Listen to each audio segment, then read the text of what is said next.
আসসালামু আলাইকুম। আজ দেখাবো মচমচে ভাজা বাদাম কিভাবে খুব সহজে হেলদি উপায়ে ভাজানো যায়, সেই রেসিপিটাই নিয়ে এসেছি, তা দেখাবো। প্রথমে এখানে বাদাম ধুয়ে ভালো করে পরিষ্কার করে শুকিয়ে নিয়েছি। এখন কড়াইতে দিয়ে দিয়েছি। আর চুলার আঁচটা একটু হালকা আঁচে রাখবেন।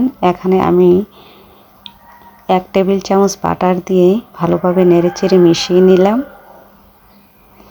আর যতক্ষণ না বাদামটি ভাজা হয় ততক্ষণ খুব ধীরে আস্তে ধৈর্য সহকারে এভাবে নেড়ে নেড়ে নেবেন।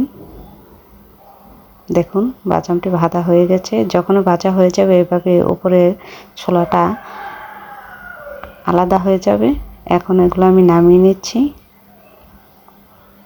আর একটি কাপড় দিয়ে সেই কাপড়ের উপরে তার সম্পূর্ণ ঢেলে দিলাম, ঠিক গরম অবস্থায়। ঠান্ডা করার কোনো প্রয়োজন নেই। আর একসঙ্গে এভাবে নিয়ে কাপড়টি ভালোভাবে মুড়িয়ে নেবেন।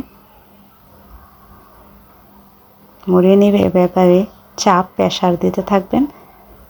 ক্ষণিকের মেঝে দেখবেন সবগুলো পরিষ্কার হয়ে গেছে। এই যে দেখুন আমি দেখাচ্ছি।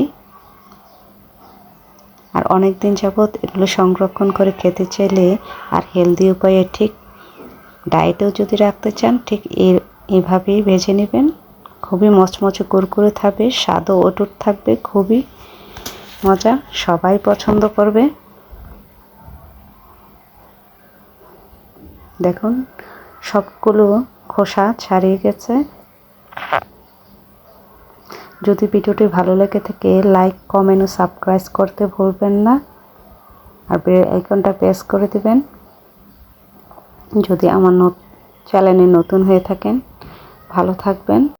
আশা করি ভিডিওটা সবার কাছে ভালো লেগেছে। ধৈর্য সহকারে ভিডিওটা দেখার জন্য সবাইকে আবারও অনেক ধন্যবাদ।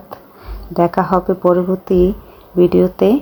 এই বলে বিদায় নিচ্ছি। ভালো থাকবেন। আসসালামু আলাইকুম।